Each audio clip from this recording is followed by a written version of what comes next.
everyone, it's Christy and welcome to the October edition of Christy Gets Crafty with my favorite things. I'm so excited to be back with you guys. Today I'm going to be making a card using the sets Reindeer Games and Festive Friends. So I have stamped out my images in black licorice hybrid ink and I am going to be coloring with my Copic markers.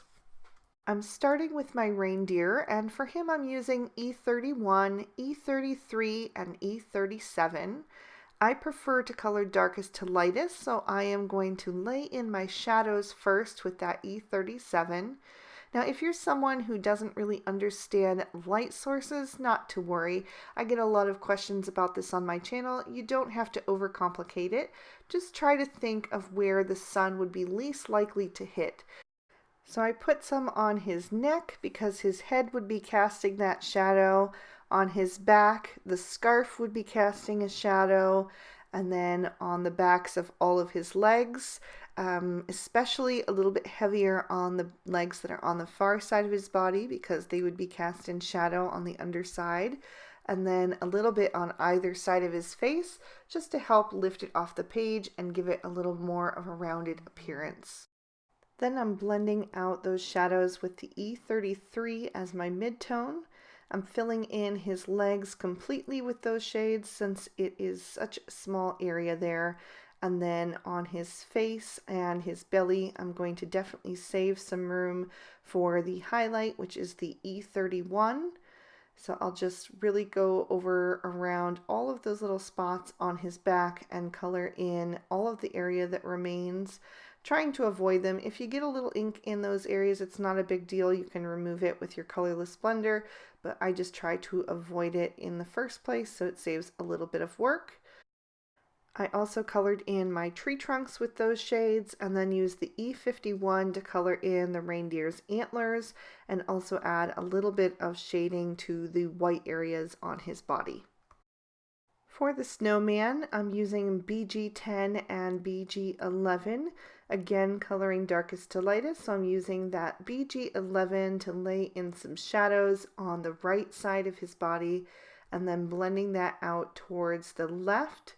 Since he doesn't really have anything casting too much of a shadow, I just decided to do the highlight in the direction he's facing, so his darkest parts would be on the back side. And then I blended out the edge of the BG10 with the colorless blender. Next, I'll be coloring in the reindeer's scarf with some dark blue shades. I'm using B45, B37, and B39. And again, I'm doing my shadows under his head, and then where the fabric is closest to the area where it's been tied, it would be a little bit more gathered, and so a little bit darker there. And then blending out with the B37, and then the B45 is actually going to be my highlight. And I wanted to do something a little bit different on today's card. I didn't want to use black. I was really limiting my color palette, so I'm also going to color in the snowman's top hat and also the parts that would normally be black on the cardinal with these dark blue shades as well. For my reds, I'm using my favorite red combo, which is R29, R39, and R59. And I'm definitely going to be turning my reindeer into Rudolph, not only because it's fun, but also because it'll give me the opportunity to have that nice bright pop of red over on that side of the card. I really like to spread my little pops of color throughout and have them kind of balanced throughout the scene. I also colored in my snowman's accessories, his scarf, mittens, and his hat band. And then I colored in the cardinal as well, just using the very tip of my marker to get into those tiny areas of his feathers. I used YR04 and YR07 to color in his carrot nose, and then G02, G03, and G05 to color in all of my Christmas trees. So I'm just going to color the one on screen, but I used the same exact shades for all three. And I'm just going to color it darkest to lightest from the bottom up, so that G05 was down at the bottom edge, and then blending up with the G03, and then finally the highlight shade, the G02, at the very top. I used a black gel pen to brighten up the eyes and the kohl of the snowman, and then trimmed the images out with the matching dies. For my background, I have taken 2 pieces of Bristol Smooth Surface cardstock and trimmed those down with the A2 Stitch Rectangle STAX Set 2. And then out of one of those, I'm going to trim out 2 snowy hillsides using the Hit the Slopes Die-namics. I'll set those aside, and then on the first panel, I'm going to start to blend on some distress inks. The first color that I'm using is Blueprint Sketch, and I'm going to cover the panel almost completely with this shade. I'm going to save a little space at the bottom just to hold on to it so I don't get too inky, since this will be covered up in the final card with the snowdrifts. Then I'm going to bring in some Chipped Sapphire, and I'm just going to do that on the 2 sides and the top. I want to create a halo effect, so my card will be lighter in the center and then darker as it goes out towards the edges, like a vignette. Then I'm going to take black soot and sponge on a little bit of that as well. I'm being really soft with my pressure because I don't want to get too heavy-handed with the black. I just want to have that bit of darkness that will make the rest of the card pop.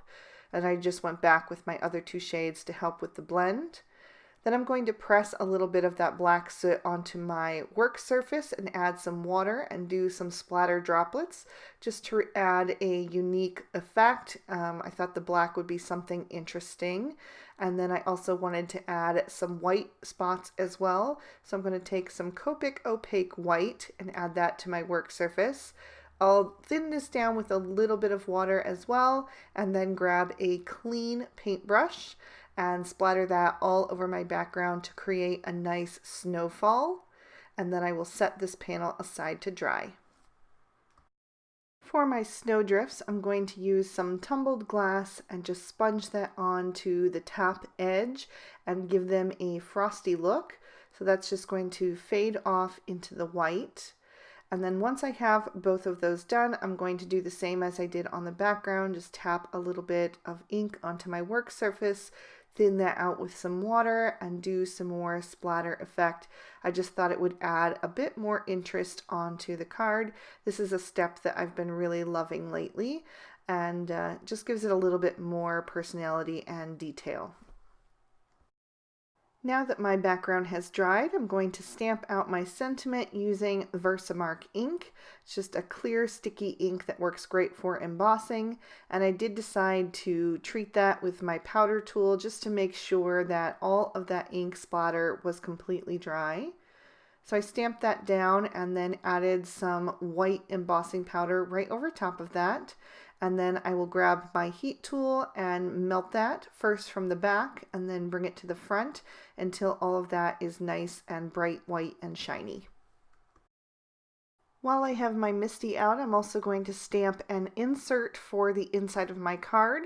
Since I'm using black licorice cardstock, you have 2 options. You could stamp in a white pigment ink, or you can do an insert like I'm doing, and I thought this would be easier because then you could sign the card with a regular pen. So I just used some red ink to stamp out the little snowman and the candy cane and the sentiment, "You make the holidays special." So now I'm going to go back to build my scene. I'm going to take my larger of the 2 snowdrifts and add that to the bottom of the card. Just make sure that it's nice and straight by tapping it at the bottom into place. I've added some foam tape to the back of the shorter of the 2 snowdrifts. So I'm going to peel off the release papers and line that one up and press that down as well. Then I can begin to add some of my images. So I'll be adding my trees right to the far hill. So I'm just using some regular liquid glue for those and just setting those back behind the snowdrift, just tucking them in so the bottom edge goes right behind. And then this one I'm going to just overlap a tiny bit just to help fill in that side of the card. Then I have a mixture of foam tape and liquid glue for the rest of my images as they overlap that snowdrift that is popped up. So I've got my reindeer over on the left-hand side, and then my snowman is going to go over on the right. And the cardinal will go between them with his tail overlapping the reindeer just a little bit. I'm going to adhere this panel down to another piece of black licorice cardstock that I trimmed out with the next size up of the A2 stitch rectangle STAX set 2, so it has kind of a little frame to it. And then I will add this whole panel directly to my card base. And this is a standard A2 size card, so it is 4 1/4 tall by 5 1/2 wide, and it is a top folding card. And as a final embellishment, I'm going to take some stickles in the color Crystal. I know this is an old school embellishment, but it is still one of my absolute favorites, and it is my go-to for the holidays. So I'm going to add a little bit here and there to just accent my images. I added it to Rudolph's nose and his scarf, and a little bit to the cardinal's wings, and the snowman's scarf, and the band of his top hat, and then also to my trees. And then, because I just can't get enough of glitter at the holidays, I decided to add it to my already speckly sky. So I just took the tip and just really quickly dotted a few little spots here and there, so we have some nice sparkly details in the sky as well. So those could be stars or just snowflakes that are catching the light. And there, I'll tip that so you can see all that sparkle and shine and give you another peek at the inside. So that is going to complete my card for today. I hope you guys enjoyed the October edition of Christy Gets Crafty with my favorite things. If you did, please be sure to give the video a thumbs up, and you can leave me a comment down below. I love interacting with you guys. So I hope you all have an amazing day, and don't forget to subscribe to my favorite things for more inspiring videos just like these here on screen. Bye-bye.